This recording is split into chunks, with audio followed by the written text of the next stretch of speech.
Bonsoir, Chérif. La justice en question, le débat sur la peine de mort, la réforme de la justice, ce sont les sujets que nous allons commenter ce soir avec un ancien ministre de la Justice. Doudou Ndoye porte aussi la robe d'avocat en plus de son boubou de leader politique Union pour la République. Bonsoir, maître. Bonsoir, Monsieur Khan. Le meurtre de Mme Fatoumata Matar Ndiaye, 5e vice-présidente du Conseil économique, social et environnemental, a plongé le pays dans un état de choc. La victime a été égorgée samedi matin par son chauffeur selon ses propres aveux. C'est aussi la thèse retenue par le procureur de la République. Quel est le sentiment qui habite le citoyen et l'homme de droit que vous êtes sur cette affaire? Je suis très ému par cet acte que j'appelle barbare, crapule, semble-t-il d'un chauffeur sur sa patronne. Ce qui rend la question de la confiance entre les personnes et d'autres qui leur servent de chauffeurs et autres et qui leur sont très proches. Mais aussi, c'est l'occasion de nous solidariser avec la famille de la défunte, avec tous ceux qui, comme moi, veulent la paix, veulent la sécurité de chaque Sénégalais. Elle a été enterrée ce lundi. Le procureur de la République, comme je l'ai dit, a donné une conférence de presse en disant, excusez-moi, que le mobile serait financier et non politique. Votre commentaire en tant que ministre de la Justice? Oui, c'est pourquoi Oui. Un ancien ministre de la Justice, symboliquement, demeure toujours ministre. C'est pourquoi tout à l'heure, j'ai dit un meurtre crapuleux. Un acte politique ne peut être crapuleux, il est politique.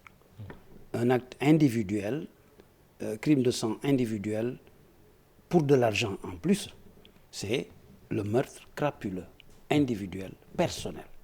Samba Sow s'apprêtait à se marier. Ah oui, ce n'est pas parce qu'on veut se marier, ce n'est pas parce qu'on veut voyager, ce n'est pas parce qu'on va avoir de l'argent de poche que l'on tue la personne qui vous est très proche. Ce n'est pas une raison. C'est un crime crapuleux qui mérite la sanction ou les sanctions prévues par la loi. Et le débat qui s'instaure sur la peine de mort qui a été abolie en 2004, beaucoup de voix s'élèvent pour demander la restauration de la peine de mort. Vous savez, vous êtes en train de vous adresser à la première personne politicienne, responsable de parti politique, qui a demandé l'abolition de la peine de mort. Ouais. En 2001, nous avons créé l'Union pour la République, le programme de l'Union pour la République, imprimé dans une brochure, comprend sur la couverture abolition de la peine de mort. Donc nous avons été le premier parti politique au Sénégal, avant même celui du président Abdoulaye Wade, à demander l'abolition de la peine de mort. J'ai été ravi que le président de la République, M. Abdoulaye Wade, en 2004, ait demandé cette abolition. Je suis encore abolitionniste. Malgré des crimes barbares, crapuleux, comme vous venez de le dire, comme cette dame égorgée froidement.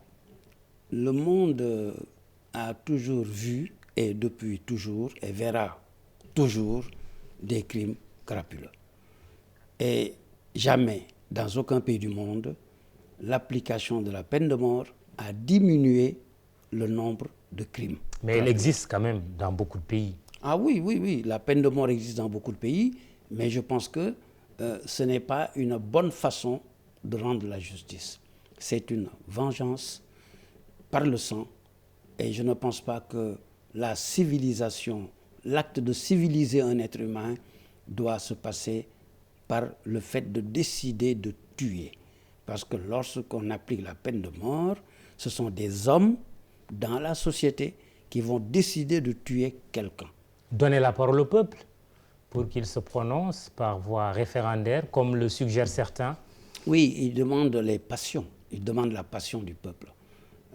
Je suis presque certain que si l'on demande au peuple de se prononcer par voie référendaire, le peuple va, les yeux fermés, dire qui tue sera tué.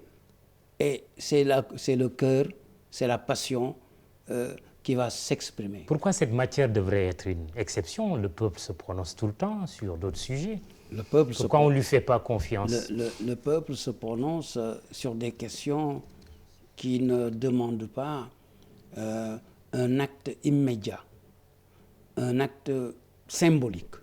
Le peuple ne s'est prononcé, à ma connaissance, par référendum que sur des votes de constitution. Dans l'histoire du Sénégal, tous les référendums ont tourné autour d'une constitution qui demande des explications rationnelles, qui organise l'avenir, plutôt que de dire ils ont tué, est-ce qu'on va les tuer? Mais la plupart des gens vont dire oui, qui tue sera tué. Et à mon avis, lorsque on demandera à un être humain d'en tuer un autre, on lui demandera de remplacer Dieu.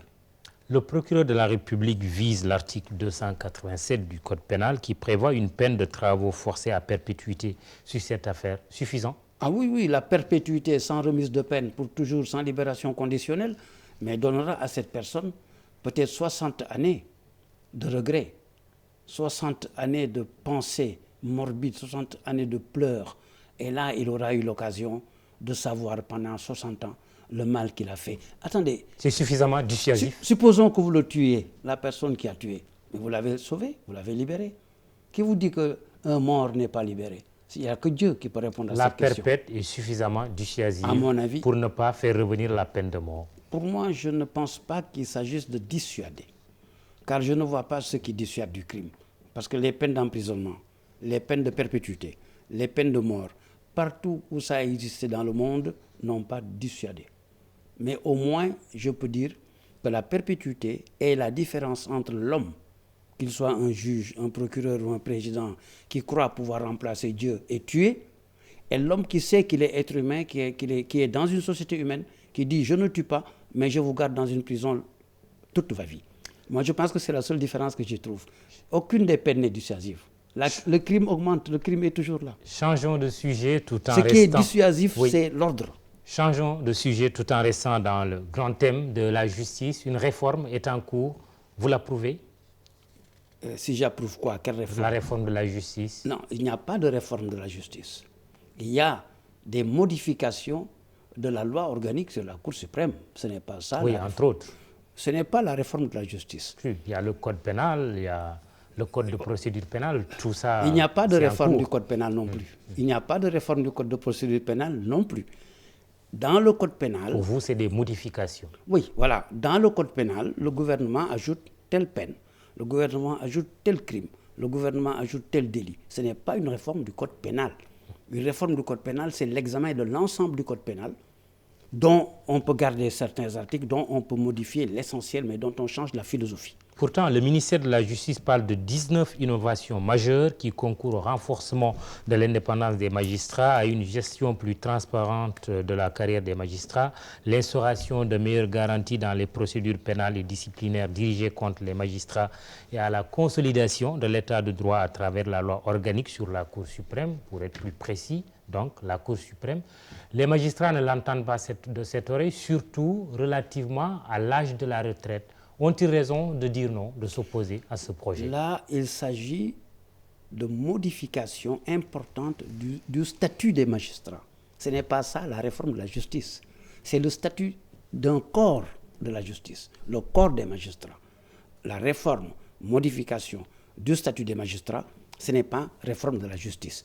Maintenant, s'agissant de ce statut des magistrats, ce que j'ai vu, ce que j'ai entendu est que le gouvernement souhaite introduire dans le texte un article qui permet à certains magistrats de la Cour suprême de rester 5 années pour une durée déterminée, applicable immédiatement à ceux qui sont en fonction. Plus précisément, le premier président, le procureur général, le président de chambre à la Cour suprême, mesure élargie aux magistrats exerçant les fonctions de premier président et de procureur général de cour d'appel aussi. Et l'Union des magistrats du Sénégal s'oppose à ce texte. Ouais.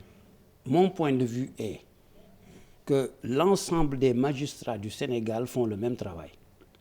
Tous les magistrats, qu'il soit le premier président de la Cour suprême comme le magistrat suppléant qui est débutant, ils font le même travail. C'est-à-dire quoi? Leur travail consiste à recevoir des dossiers, à les étudier, à juger, ou au procureur à requérir. Ils font tous le même travail. Autrement dit, si on doit augmenter l'âge de 65 à 68 ans, cela doit être valable pour tout le monde. Lorsque on modifie les conditions de travail, notamment la durée du travail, dans le code de la magistrature, on doit le faire pour l'ensemble des magistrats. On ne peut pas, sauf violation du principe d'égalité des fonctionnaires, parce que ce sont des agents de l'État qui exercent le même métier, qui font les mêmes travaux, qui jugent les mêmes personnes, qui jugent les mêmes règles de droit, du début jusqu'à la fin de leur carrière. Ils font exactement le même travail à des niveaux différents, avec des effets différents. Mais donc, c'est le statut unique qu'on doit mettre pour tout le monde. Le ministère de la Justice dit que cette disposition de l'article 65 du projet de statut des magistrats vise à corriger les effets des départs massifs à la retraite, surtout des hauts magistrats. Aujourd'hui, nous avons un problème d'effectif de magistrats et de renouvellement de hauts magistrats. Fin de citation. Ce n'est pas un argument valable. Cet argument n'est pas valable. C'est un argument de circonstance qui ne tient pas la route.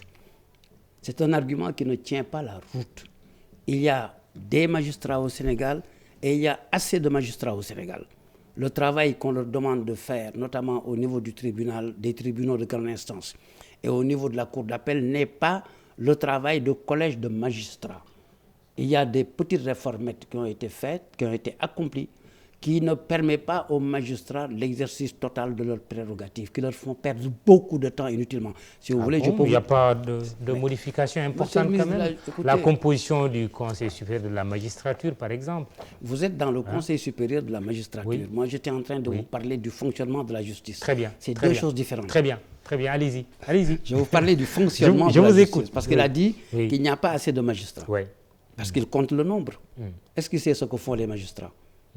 Si 5 journalistes font du travail inutile, je dis bien inutile, on pourra toujours dire qu'il n'y a pas assez de journalistes pour les bons travaux. Il n'y a pas assez de journalistes pour les travaux utiles.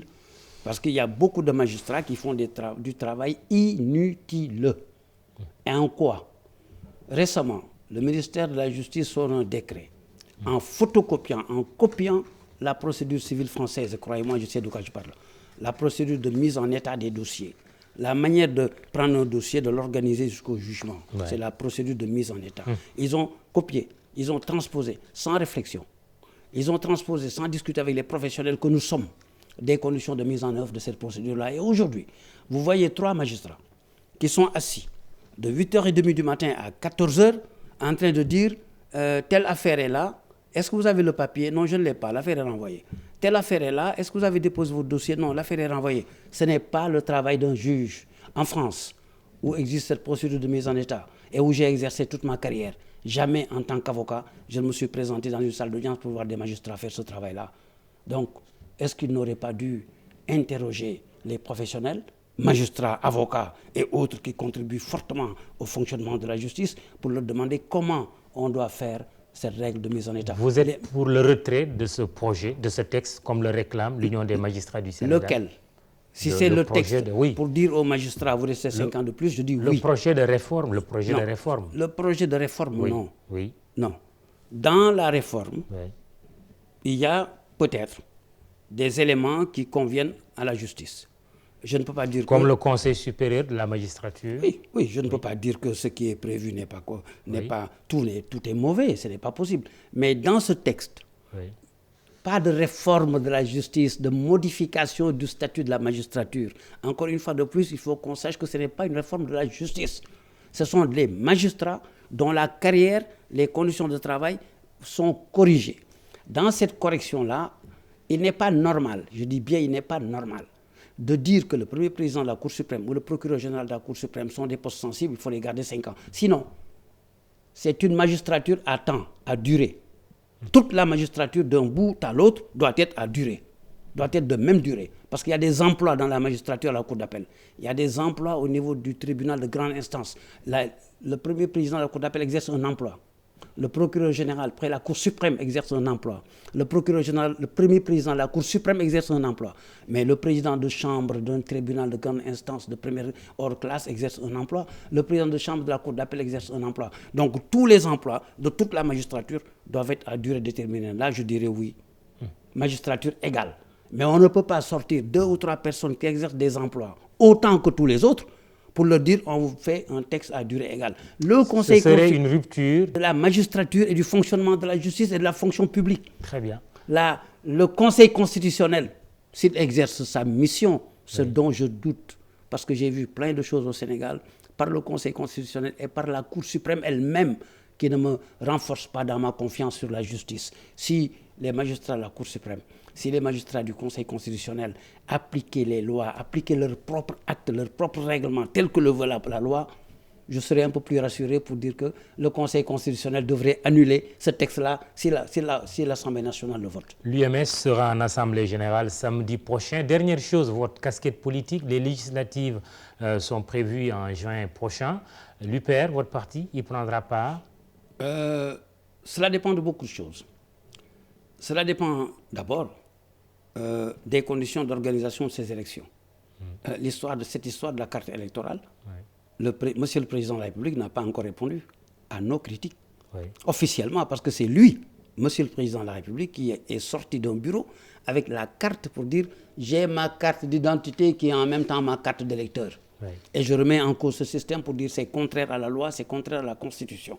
Alors, s'il maintenait ce système-là jusqu'au bout, je pense qu'il n'y aurait pas d'élection régulière au Sénégal et nous n'en ferions pas partie. Et vous dites que vous êtes contre les frais de 10 000 francs? Pas seulement les frais de 10 000. La carte d'identité. Mais je ne suis pas contre. C'est la Constitution et la loi qui est contre. Moi, je ne suis contre rien. Je ne suis que pour ce qui est conforme à la Constitution, aux principes constitutionnels, à notre sécurité et à notre avenir. En quoi ça vous gêne d'avoir une carte d'identité qui fait office de carte d'électeur? Mais ça ne me gêne pas, c'est contraire à la Constitution, c'est contraire à la loi. La Constitution dit que le corps électoral est composé des Sénégalais. Le code électoral dit qu'on vous donne une carte d'électeur. Maintenant, on prend la carte d'identité, qu'on ne peut refuser à personne, même le pire des criminels, pour coller ça avec une carte d'électeur qu'on peut refuser à beaucoup de personnes. La carte d'électeur, on peut la refuser à des centaines de milliers de personnes. Regardez le code électoral. Et vous verrez tous ceux qui n'ont pas le droit d'avoir la carte d'électeur. Et tout le monde a le droit d'avoir la carte d'identité. Et si vous faites de la carte d'identité une carte d'électeur en même temps, vous avez violé la loi. Qu'est-ce que vous cherchez pour faire ça? Que voulez-vous? En violant le code électoral? Vous avez la réponse? Mais ça veut dire que vous ne voulez pas organiser des élections démocratiques, libres, correspondant à la Constitution, correspondant aux droits des gens. Moi, je ne joue pas ces jeux-là. Merci. Je ne le joue pas. Ancien ministre de la Justice, avocat, vous êtes aussi le leader, le président de l'Union pour la République, parti d'opposition. Non, pas du tout. Ah oui? Ah non. De contribution alors? Je ne m'oppose pas à M. Macky Sall comme parti d'opposition. Je ne suis pas un contributif. Nous avons un programme. Je vous ai dit tout à l'heure qu'en 2001, c'est nous qui avons dit dans notre programme abolition de la peine de mort avant Abdoulaye Wade. Très bien. Nous avons des programmes qui sont les nôtres, que nous pouvons défendre. Je n'ai pas besoin d'être contre le président Macky Sall, c'est mon frère, c'est mon ami. Merci. Mais j'ai besoin de montrer le chemin. Merci. Maître Doudou Chérif, c'est tout pour ce soir. Demain, rendez-vous avec Antoine Diouf. Excellente soirée.